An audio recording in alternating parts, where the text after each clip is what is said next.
नमस्कार, news state देख रहे हैं आप और वक्त हो गया सबसे बड़ा मुद्दा का।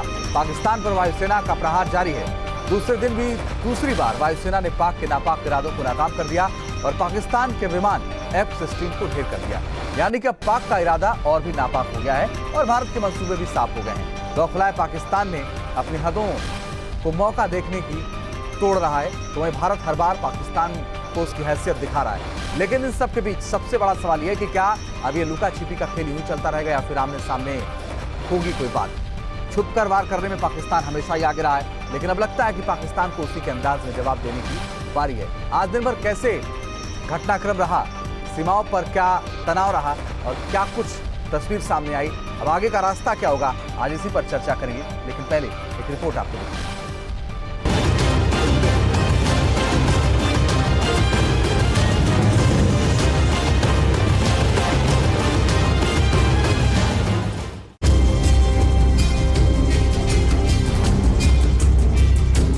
वायुसेना के हमले से बौखलाए पाक ने बुधवार की सुबह LOC पार की और भारतीय सीमा में घुस आई। लेकिन पाकिस्तानी वायुसेना की हिमाकत उनको भारी पड़ गई और IAF ने पाक के एक F-16 विमान को गिरा दिया, जिसमें उसके पायलट की भी मौत की खबर है। In that aerial engagement, one Pakistan Air Force fighter aircraft was shot down by a MiG-21 Bison of the Indian Air Force. The Pakistani aircraft was seen by ground forces falling from the sky on the Pakistan side. हालांकि इस कार्रवाई में हमारा MiG-21 fighter भी crash हो गया। इस fighter jet के भारत का एक पायलट लापता है। पाक मीडिया एक भारतीय पायलट के पाकिस्तान के कब्जे में होने का दावा तो कर रही है, लेकिन उसकी अभी पुष्टि नहीं हो पाई है। In this engagement, we have unfortunately lost one MiG-21. The pilot is missing in action. Pakistan has claimed that he is in their custody. सीमा पर हुई हलचल के बाद केंद्रीय गृह मंत्री राजनाथ सिंह ने दिल्ली स्थित गृह मंत्रालय में एक हाई लेवल मीटिंग बुलाई थी, जिसमें सभी पैरामिलिट्री फोर्सेस के प्रमुख समेत NSA अजीत डोभाल भी शामिल हुए। इस तनाव के चलते भारत के कई शहरों को भी हाई अलर्ट कर दिया गया है। पाकिस्तान के बालाकोट में आतंकवादी प्रशिक्षणों पर वायुसेना की कार्रवाई के बाद अगले 72 घंटों के लिए दिल्ली, मुंबई समेत 5 शहरों को हाई अलर्ट पर रखा गया है। इस वक्त मैं दिल्ली विजय चौक पर हूं और ओवर द क्लॉक दिल्ली में सुरक्षा बढ़ा दी गई है, यानी कि बैरिकेडिंग लगा करके एक एक गाड़ी को चेक किया जा रहा है। जो मेजर एरियाज यानी कि भीड़ भाड़ वाले इलाके मॉल हो गया, बस अड्डा, रेलवे स्टेशन, एयरपोर्ट, पालिका बाजार, CP, इस तरह के इलाकों में पुलिस की सुरक्षा बढ़ा दी गई है। पुख्ता इंतजाम किए गए हैं, चप्पे चप्पे पर सुरक्षा मुस्तैद है। इतना ही नहीं बल्कि सीमावर्ती एरिया पर भी सुरक्षा काफी ज्यादा बढ़ा दी गई है। नौसेना शिविर से लेकर के सेना कैंप्स पर भी उसको भी पूरे सुरक्षा के घेरे में लिया गया है। यहाँ तक कि राजस्थान और पंजाब की सीमावर्ती इलाकों में अप्रैल 6 और 7 तक जो अंतर्राष्ट्रीय सीमा है वहां पे लोगों का मूवमेंट 5 किलोमीटर के दायरे तक रोक दिया गया है 6 से 7 बजे के बीच के बाद। उधर अंतर्राष्ट्रीय मंचों पर भारत ने पाकिस्तान को घेरने की कोशिश तेज कर दी है। विदेश मंत्री सुषमा स्वराज ने चीन पहुंचकर उनके विदेश मंत्री को पूरी कार्रवाई की जानकारी दी। No military installations were targeted. The limited objective of the preemptive strike was to act decisively against the terrorist infrastructure of Jaish-e-Mohammed in order to preempt another terror attack in India. India does not wish to see further escalation of the situation. जबकि America ने आतंकवाद को लेकर पाक को लताड़ लगाई। अमेरिकी राष्ट्रपति ट्रंप ने कहा कि पाकिस्तान को अब आतंकवाद पर कार्रवाई का दिखावा न करके सही मायनों में कार्रवाई करनी चाहिए, जिसके बाद अब दोनों देशों के बीच युद्ध जैसे हालात पैदा हो गए हैं। Team news team. और इस पर बात करने के लिए मेरे साथ कुछ खास मेहमान जुड़ रहे हैं। आपको बता दें, retired major general Ajay Chaturvedi ji जुड़ रहे हैं, रक्षा विशेषज्ञ हैं। इसके अलावा मेरे साथ JK राय साहब जुड़ रहे हैं, पूर्व एयरफोर्स के ऑफिसर हैं। और इसके अलावा मेरे साथ NN झा साहब जुड़ रहे हैं, पूर्व डिप्लोमेट। आप सभी का बहुत स्वागत है। इसके अलावा मेरे साथ मेरे वरिष्ठ सहयोगी धीरेन्द्र पुंडी जी भी जुड़ रहे हैं स्टूडियो में। सबसे पहला सवाल अजय जी आपसे, एक हमारा पायलट उन्होंने गिरफ्तार कर लिया है, अब ऐसी स्थिति में जब हम कल जश्न मना रहे थे, हमारे लिए आज एक बड़ा झटका है या निराश होने वाली बात है? नहीं, बिल्कुल निराश होने की क्या बात है। ये तो हर सिपाही का ये धर्म होता है, ये उसका कर्म होता है और ये उसकी डेस्टिनी होती है। और इसमें वो ना तो उससे डरता है, ना उससे फौज के ऊपर कोई असर पड़ता है। हम सब इस दिन के लिए सदैव तैयार रहते हैं। तो ये इतनी बड़ी जो जंग हो रही है, इसमें छोटे सेटबैक्स के बारे में ज़्यादा सोचना नहीं चाहिए। हमें अपने जो लक्ष्य पे कायम रहना चाहिए। और ये छोटे मोटे तो ये होंगे, ऐसे सेटबैक होंगे। क्या अगर आप बॉक्सिंग में जाते हो तो क्या ये उम्मीद करते हो कि मुझे कोई घुसा ही नहीं मारेगा? अरे कैसे नहीं होगा, वो भी कुछ कर रहा है। लेकिन अल्टीमेटली हमारा उद्देश्य बड़ा क्लियर होना चाहिए, हमारा ऑब्जेक्टिव क्या है और उस पर हम पहुंच करके किस तरीके से उस ऑब्जेक्टिव को हासिल करेंगे। तो उसमें ये छोटी चीज़ों के बारे में बहुत ज़्यादा सोचना नहीं चाहिए। ये है, हुआ एक एक्सीडेंट हुआ, उनको मौका मिल गया। लेकिन इसके बाद देखिए जाने कितने ऐसे मौके आएंगे, जाने कितने उनके पायलट्स को हम पकड़ेंगे, जाने कितने उनके हवाई जहाज़ों को गिराएंगे। उनका भी तो एक हवाई जहाज़ गिरा, उनका F-16 गिरा जो उनके पास बहुत लिमिटेड नंबर्स में है।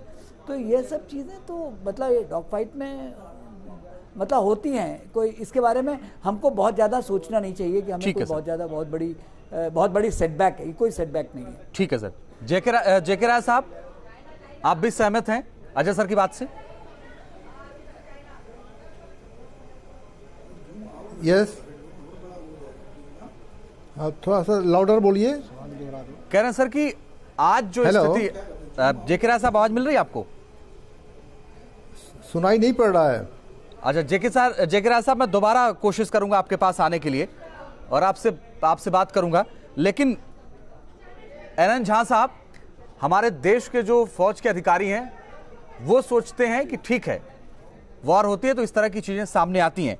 लेकिन क्या हमारे देश में एक ऐसी आबादी है जो पायलट के गिरफ्तार होने के बाद कह रही है इमरान खान सही तो कह रहे हैं, शांति टेबल पर आके वार्ता करनी चाहिए? क्या संभव है?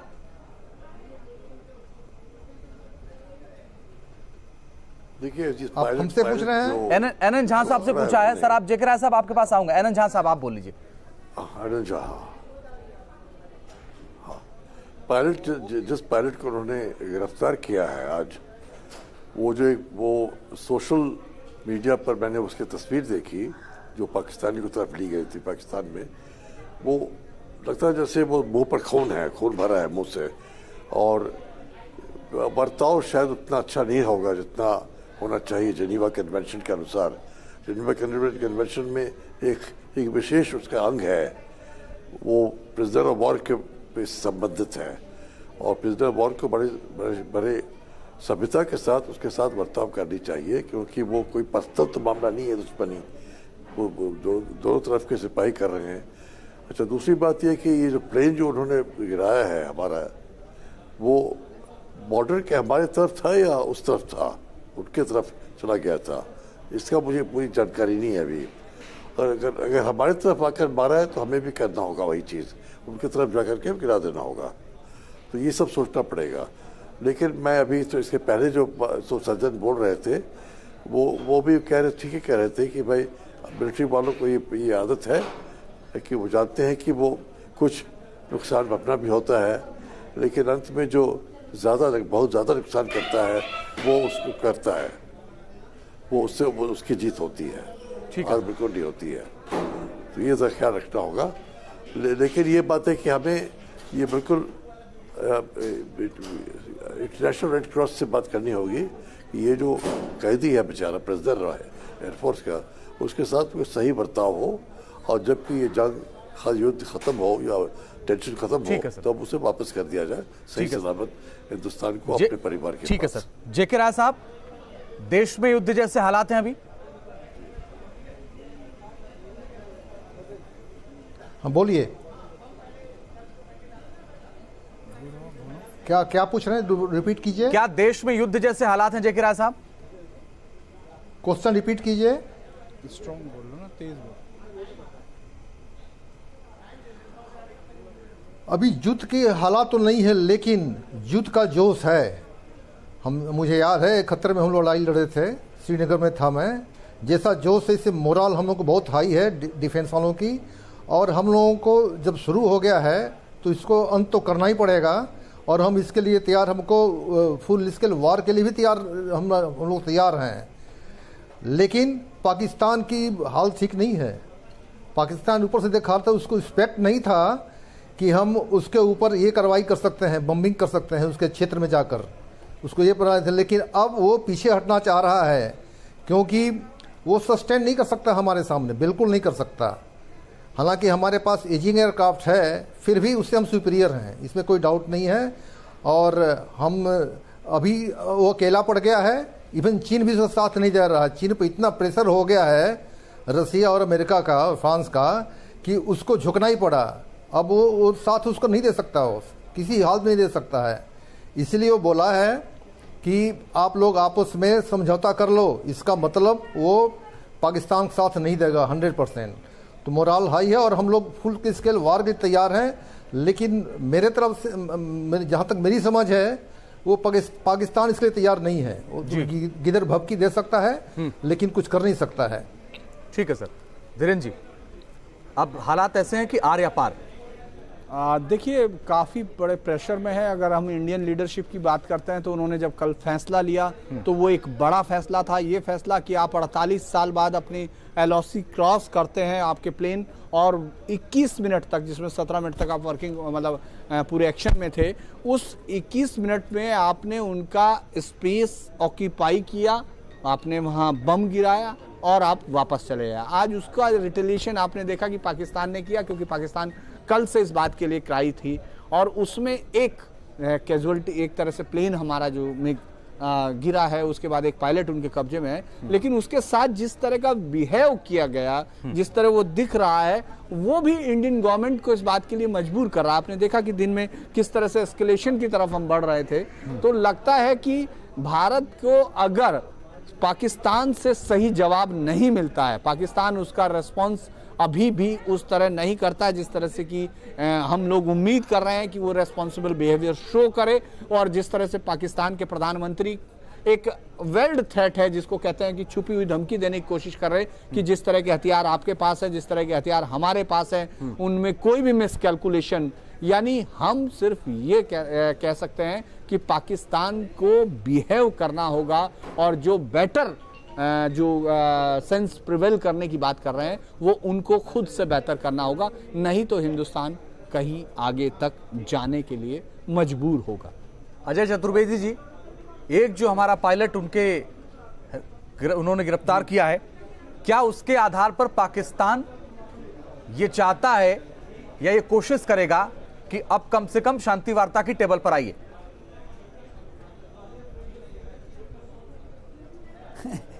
अगर वो ऐसा सोचते हैं तो ना तो उनकी फौज को प्रोफेशनलिज्म के बारे में पता है, ना उनके प्रधानमंत्री जी को पता है। ऐसा है कि ये बहुत ही एक पहली वाकया है, तो ये तो अभी चलेगा। और जहाँ तक मैं समझता हूँ, मेरा असेसमेंट है कि ये लड़ाई जो है सिर्फ फ़ौज से नहीं होती है। फ़ौज के पीछे भी इकोनॉमिक्स, डिप्लोमेसी और लीडरशिप, तीनों चीज़ें हैं। तो आज की तारीख में जो कल का एक्शन किया गया है, रिजोल्यूट लीडरशिप है, जो डिप्लोमेटिक लेवल पे अचीव किया गया है। एक बहुत बड़ी बात कि पूरा देश, दुनिया आपके साथ है। एंड इकोनॉमिक्स का जहाँ तक सवाल है, पाकिस्तान की स्थिति ऐसी नहीं है कि वो 2-4 दिन से ज़्यादा सस्टेन कर पाएगा। तो इसलिए उनकी बातचीत का जो प्रस्ताव है वो अभी वैलिड नहीं है। उनको पहले अपना टेरर नेटवर्क को डिस्ट्रॉय करना ही पड़ेगा, नहीं तो हमको उनके टेरर के खिलाफ इतनी कॉस्ट बढ़ानी पड़ेगी कि आगे से वो कभी ऐसी हरकत करने की हिमाकत ना करें। हमें जहाँ तक मेरा अंदाज है कि ये सब बातें तो चलती रहेंगी, और साथ ही साथ उनका प्रयास ये होगा हमारे देश में फिर से कुछ आतंकवादी हरकतें करें, क्योंकि उनकी स्टेटेड पॉलिसी है 1000 कट्स की, वही वो अब फॉलो करते रहेंगे। और उस पॉलिसी के तहत, क्योंकि उनको मालूम है कि कन्वेंशनल वॉरफेयर में वो हमसे कुछ नहीं कर सकते, न्यूक्लियर का जो थ्रेशोल्ड है वो जो है एक फॉल्स अलार्म है, कोई ऐसा नहीं हो सकता। तो उनकी जो स्ट्रेंथ है वो सिर्फ सिर्फ और सिर्फ आतंकवाद के जरिए जी कुछ अचीव करने की है कि हमारे यहाँ कंफ्यूजन पैदा करें। तो हम लोगों को उसके लिए बहुत अच्छी तरह तैयार रहना पड़ा, लेकिन लड़ाई में दुश्मन को कभी कमजोर नहीं समझना चाहिए। छोटे मोटे वाकयात आए, उनसे एक अलग से पॉलिसी सोच के करना पड़ेगा, और इसके 3-4 लेवल होंगे। एक तो मैंने बताया कि आतंकवाद, दूसरा जो टेक्निकल लेवल पे है वो कार्रवाई चल रही है, एलसी पे वो कोशिश करेंगे क्योंकि वही उनकी स्ट्रेंथ है। तो आपने जैसे देखा कि 5 आज उनके पोस्ट उड़ा दिए गए, कल और तगड़ा आरटी बराज उन पे जाएगा और उनके ज़्यादा पोस्ट उड़ेंगे। तीसरा ये एयर वॉरफेयर जो कल से हम लोगों ने शुरू किया, और हमारे जो वो लैंकेस्टर ट्रांसफॉर्मेशन होता है कि इस मौके पे जो हम अपने कितनी एयरफोर्स लगा सकते हैं, हमारी बहुत ताकत है। गगन शक्ति और वायु शक्ति में हमने प्रूव कर दिया है कि हमारे पास कैपेबिलिटी है पाकिस्तान को उसके घुटने पे लाने के लिए। ठीक है सर। और फाइनली जो हमको जो सबसे बड़ी चीज़ करनी पड़ेगी वो देश को एक सस्टेन्ड वॉर के लिए तैयार रहना पड़ेगा, इन सच ए वे कि कॉम्प्रिहेंसिव नेशनल पावर हम अपनी यूज़ करें, जिसमें कि economics, political, diplomatic and strategic चारों चीज़ें। ठीक है सर, मैं आता हूं दोबारा आपके पास। जेके राय साहब, बहुत सारे जो दर्शक को पता चला होगा, बहुत सारे लोग देश के सोच रहे होंगे इस वक्त कि आखिर पायलट को हम कैसे छुड़ाएंगे।